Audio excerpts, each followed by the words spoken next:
Welcome to Angira's Bathroom on Superhits 93.5 Red FM. And since it's the weekend, we have another guest in my studio.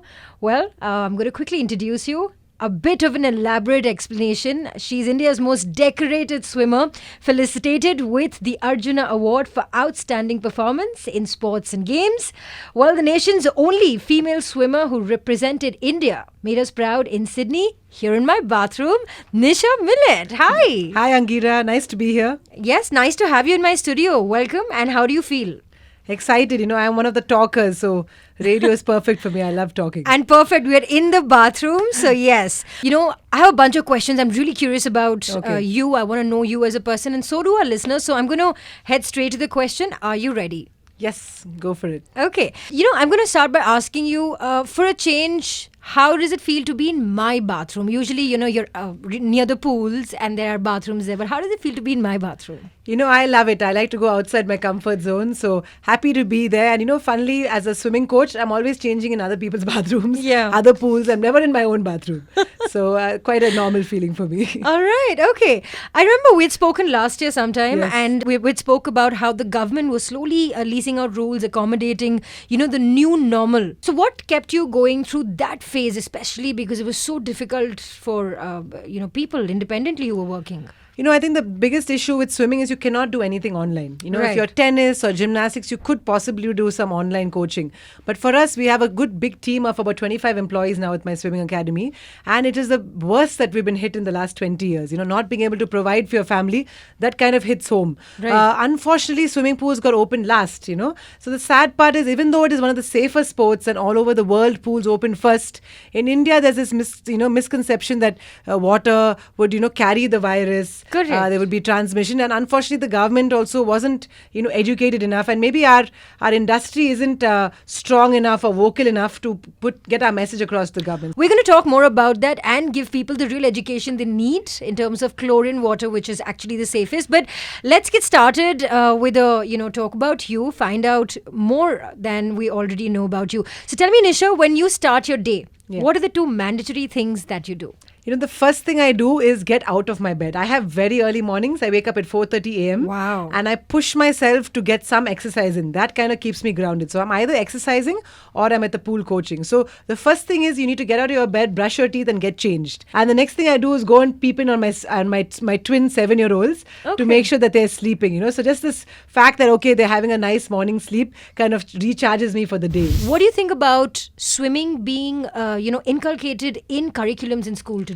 I think in Bangalore it's been done quite well. If you don't have your own pool, they tend to find a public pool or an academy close by, and the entire school gets to go over for classes. The main thing is swimming is a life skill. It can actually help you save your own life or someone else's life. True. So you should get kids to learn it. The great thing I've seen over the last, say, 5-6 years is that people of all ages have now started wanting to learn. Yeah. I have 6-month-olds and the oldest I've taught is 80.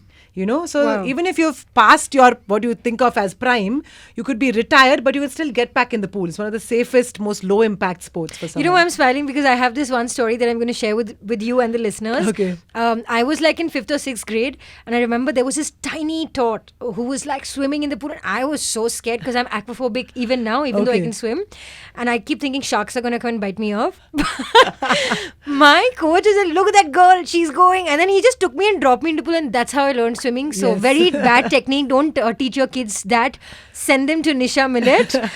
Back to the point about how unclear the government is, the rules, the view of this ruling fear of the virus, despite the very fact that chlorinated pools itself are the safest. Would you like to educate us on that? I think people don't realize that the chlorine in water, which people used to hate earlier, saying my skin feels dry, Ice.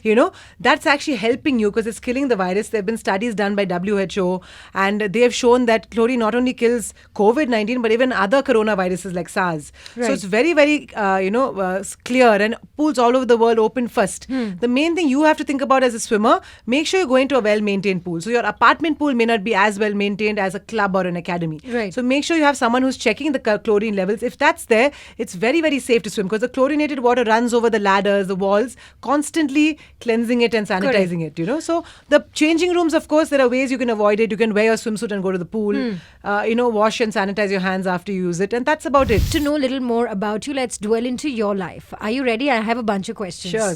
Okay. Give it to me. The advice Nisha Millet would give her younger self if you ever got the chance to go back in time. Don't put on that extra weight because, as an athlete, I was so fit and then I put on close to 25 kgs after my kids. I let go. I got, indisciplined about my food habits and workouts, and it took so long and consumed me for so long that I wish I hadn't done it because I would have had so much time to do other things, I feel. One confession from your childhood or your life.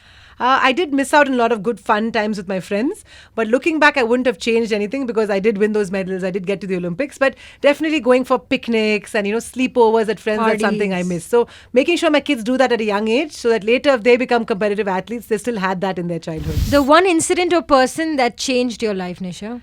Definitely, I would say my husband. So coming into my life, right from helping me run my business to raising twins, I think we're great teammates because at the end of the day, he's one of the people who sometimes has to tell me to just shut up because I talk too much, which is sometimes needed. Sometimes he tells me, you need to take a break because I tend to overwork, Right. So I think he's really great to balance me out. That's wonderful. Okay. 3 things Nisha Millet has never shared with anyone up until today. Let me be a keeper of some. Okay. The first thing is that I'm petrified of driving. So I don't drive. I take cabs, autos, I walk, I run. Second thing would be is I'm actually like a fatty at heart. I love all the junk food. I love my pizzas, my corner house, death by chocolate. Oh my God. And as an athlete, the only reason I didn't put on is because I was training so much. And the third thing, yes, I'm really upset that I don't know more Indian languages. I mean, I know them. I know Hindi, I know Kannada, I know Tamil, but I don't know them well enough. And that's something that's always bothered my dad. So hope to master them, learning Kannada along with my kids, so that I can speak Kannada as well. Talking of the Prime Minister's Award for Best Sportswoman of the National Games, Nisha, give us how you felt at that moment. It must have been really proud representing India. Yes, just the fact that I had to swim 14 events back to back. So that's actually 28 races because we do heats and finals. So I think it was more mentally, having to be mentally strong. And that's carried me through my life, I think, whether it's raising twins, having my academy, getting through COVID, because you learn to really push yourself outside what you think is possible. Right. So that's what's so great about sports, that you really have to push yourself out of your comfort zone because that's the only way that growth happens. And, meeting the president, whether it was at Rashtrapati Bhavan for the Arjuna Award, it's something that stands out, which you'll never ever forget. So no amount of endorsement deals or money in the bank, I think, can replace that feeling. Absolutely. Okay, Nisha, your favorite recent Bollywood artist and their song? I would say not very recent, but Dangal, because that's something to do with sports and it evokes a lot of memories. If you weren't a swimmer or a sports person, what other career would Nisha Millet choose? I would definitely be in some teaching profession. I feel like that's what I would like to do. If you were shipwrecked or on a deserted island and all your human needs, your food, water was given to you, and it is an island, so you get your swimming as well. Yes. What are the 2 things that Nisha Millet would take with her? I would take a Kindle. That's my new obsession because I love reading. So this would be unlimited. Of course, where would I charge it? So maybe I just have to take books. That's a good thing to think about. And one person who I could just talk non-stop with, whoever that would be. If you had a choice between 2 superpowers, being able to fly or being invisible, what would you choose? I think just to fly, to get to places faster, And without visas. Yes, without visas, and even in Bangalore, without traffic, get from point A to point B. I feel like we could do so much more. So I'm a very aquaphobic person, but if you don't want to be me, you should contact Nisha Millet. Nisha? Yes, we make sure that we teach kids without fear, adults as well. We teach you to love the water first. The swimming comes really easy. Do you also teach people not to be scared of these imaginary sharks? Because I've actually had this. When you can't see the bottom of the pool, you somehow feel like there could be something. It's a very common fear that a lot of people go through. So if you have clear water, I think that fear vanishes. Yes, okay. All right, thank you so much for joining us. We'll be back again next weekend on Angira's Baat-Room. Until then, stay safe, take care. Don't forget to like, share and comment, and follow us on Red FM Bengaluru and my page. I am RJ Angira. 3, 2, 1. Bajate raho. Red FM 93.5